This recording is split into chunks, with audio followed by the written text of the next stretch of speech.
सभी मेरे सम्मानित पिता तुल्य बुजुर्गों को, मेरे युवा साथियों को क्रांतिकारी जय भीम। बड़ा अच्छा लगा आप सबके बीच में आज दूसरी बार पहुंचने का मौका मिला है, लेकिन कोई दिल्ली, यूपी या पंजाब से तो आना नहीं हुआ भाई। आपके गुड़गांव के निवासी हैं, बस जिम्मेदारी इतनी बड़ी जो हमारे महापुरुषों ने दे रखी है, उस जिम्मेदारी को निभाने का काम कर रहे हैं। जो हमारे कंधों पर जिम्मेदारियां हैं कि देश के हर कोने में जाना पड़ता है, और अब हमने ये निर्णय लिया है कि हम अपने गुड़गांव के अंदर जितने भी गांव हैं, सब गांव के अंदर समय देंगे। और समय देने का कारण यही है कि मनुवाद की छाती को, मनुवाद का चीर कर सीना, हर घर भीमसेना। हम हर घर में भीमसेना पहुंचाना चाहते हैं।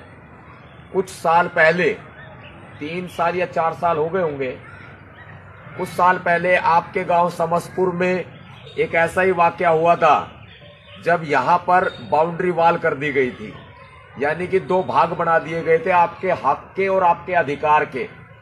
ये एक बहुत छोटे स्तर के ऊपर आपके अधिकारों के ऊपर हमला किया गया था, लेकिन वो दिन है और आज का दिन है। बाउंड्री बनी नहीं बनी ना, और किसी माइकेलाल की हिम्मत नहीं है जो यहां पर जो है हम लोगों को बांटने का काम कर सके। चाहे वो प्रशासन हो, चाहे वो सरकार हो, चाहे कुछ ऐसे लोग हो जिनकी मानसिकता आज भी गंदी है, किसी की हिम्मत नहीं है। अब जिस तरह से ये छोटे स्तर पर किया गया, ऐसे छोटे स्तर पर बहुत सारी घटनाएं होती हैं। मैं अक्सर राजस्थान में जाता हूं तो आपने बहुत सारे देखा होगा केसों के अंदर, चाहे वो एक मटकी छूने को लेकर एक दलित बच्चे की हत्या कर दी गई, उसको लेकर के हो, या फिर मूछे रखने के ऊपर एक जितेंद्र मेघवाल नाम के लड़के की हत्या कर दी गई। अब आप समझते हैं कि जो ये छोटे स्तर पर हो रहा है ना, जब तक बड़े स्तर से सह नहीं मिलती, तब तक छोटे स्तर पर ये काम नहीं होते हैं। बड़े स्तर पर आप टीवी में देख भी रहे हैं, सुन भी रहे हैं, और आपको अच्छे से मालूम है कि देश का संविधान बदला जा रहा है। मेरा इस मुहिम का मकसद सिर्फ इतना है, आज हमें बाबा साहब अंबेडकर जी ने अधिकार दिए, हमारे माता पिता ने हमें पढ़ाया लिखाया, आज हम इस काबिल हैं कि बड़ी बड़ी बिल्डिंगों का हमारा किराया आता है, हमारा खर्चा आराम से चलता है, संडे को, रविवार को हम अपने घरों में आराम करते हैं। लेकिन मेरा ये मानना है कि जब हम खुलेआम टक्कर लेते हैं, किसके लिए? समाज के लिए, और देश के किसी भी कोने में जाकर के हम प्रशासन से सीधा भिड़ जाते हैं, तो सोचने वाली बात है कि जब समाज के ऊपर अत्याचार होता है तो हम अपने सिर उड़वाने में पीछे नहीं हटते। ऐसे में हमारी, आपकी, सबकी जिम्मेदारी बनती है कि कुछ ना कुछ जो है बाबा साहब के, अंबेडकर के मिशन में, या फिर महिलाओं के अधिकारों के लिए, एससी वर्ग के अधिकारों के लिए, ओबीसी के अधिकारों के लिए, या फिर किसी भी जाति का वह गरीब आदमी है जिसके अधिकारों को कुचला जा रहा है। मैं हर एक आदमी की बात करता हूं। लोगों ने क्या करा हुआ है, मेरे ऊपर एक ठप्पा लगाया हुआ है कि सतपाल तंवर तो भड़काऊ बयान देता है या भड़काऊ भाषण देता है। ये सच्चाई भी है, मैं भड़काऊ बयान या भड़काऊ भाषण नहीं देता। इस सरकार ने मेरे ऊपर 56 केस दर्ज कर रखे हैं, और 56 केस दर्ज होने का मतलब यह है कि 1 दर्जन से ज्यादा तो मुकदमे यूपी में दर्ज है। 3 बार मैं जेल जा चुका हूं, और अब पीछे जो भारत की नंबर 1 जेल है, बल्कि एशिया की नंबर 1 जेल है, तिहाड़ जेल, उसमें भी अपनी एंट्री हो चुकी है। वो किसके लिए? वो सिर्फ और सिर्फ अपने समाज के अधिकारों के लिए, अपने समाज को जागरूक करने के लिए। हम अपने घर में बैठकर कहते हुए अच्छे लगते हैं कि समाज को जागना पड़ेगा।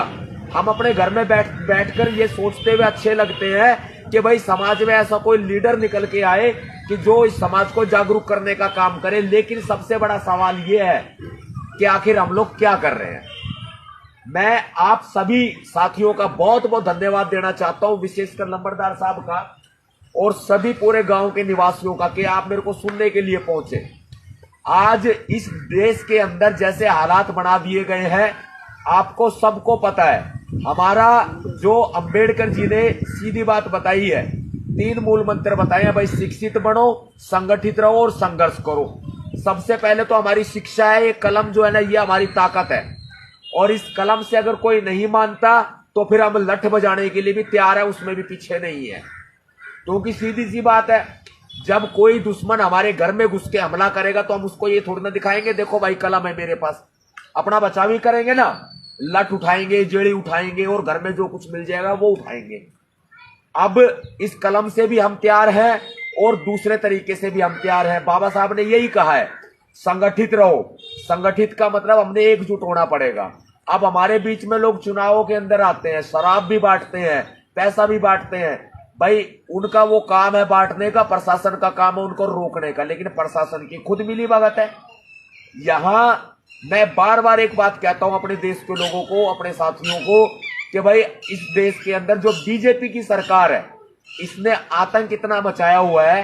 मोदी जी की डिग्री जो है वो फर्जी है। ये बंदा एक दिन जेल जाएगा, ये पक्की बात है। ये सत्ता से हटे ये जेल जाएगा। इसलिए नरेंद्र मोदी के खिलाफ आज बड़े अभियान को चलाने की जरूरत है, वो हम चला रहे हैं। भाई हम आगे लड़ने के लिए तैयार हैं। हम लोग हर एक तलवार का सामना करने के लिए तैयार हैं। हम लोग जो मुकदमे दर्ज होते हैं उनका सामना करने के लिए तैयार है। लेकिन आप लोग हौसला तो बढ़ा सकते हो, आप लोग अपने घर में बैठे साथ तो दे सकते हो।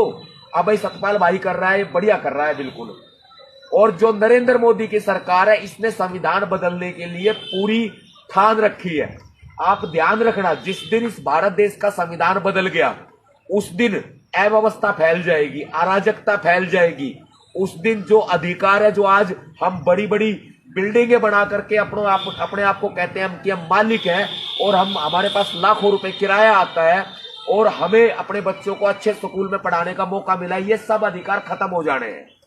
कोई अधिकार बचने वाला नहीं है।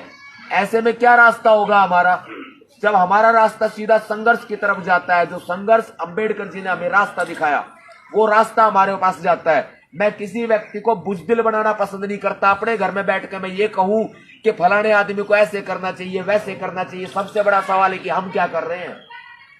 सबसे बड़ा ये सवाल है। आज मोदी की सरकार ने, अब आपको पता है कि हमारे देश का नाम इंडिया भी और भारत भी है, पता है ना। और अंबेडकर जी ने इस पर बहुत बहस हुई थी संविधान सभा में, जब संविधान के अनुच्छेद नंबर 1 में यह कहा गया इंडिया दैट इज भारत। इस देश का नाम इंडिया भी होगा और भारत भी होगा। इंग्लिश में इंडिया होगा और हिंदी में भारत होगा। तो ऐसे में इस देश की सरकार को इस देश का नाम बदलने की जरूरत क्यों पड़ गई। आज ये पहले भारत कर रहे हैं, सिर्फ इंडिया मिटा रहे हैं। हमें दोनों नामों से आपत्ति नहीं है, दोनों नाम हमारे हैं। लेकिन इसके बाद ये धीरे धीरे अब आकर के आपका टेस्ट ले रहे हैं और उस टेस्ट में आप लोग पास हो रहे हो। क्या टेस्ट ले रहे हैं, देखते हैं कितनी आवाज उठती है बीजेपी के खिलाफ। देखते हैं कि इस टेस्ट में वे लोग पास होते कि नहीं होते हैं। ये टेस्ट हो रहा है, इसके बाद में देश का नाम हिंदुस्तान भी किया जाएगा। अब हम किसी धर्म का विरोध नहीं करते, सभी धर्मों का सम्मान है, लेकिन समानता होनी चाहिए, मानवता होनी चाहिए। हम हिंदू धर्म में बेशक से पैदा हुए हैं, लेकिन हिंदू धर्म के पाखंड को सीधी बात है नहीं मानते हैं।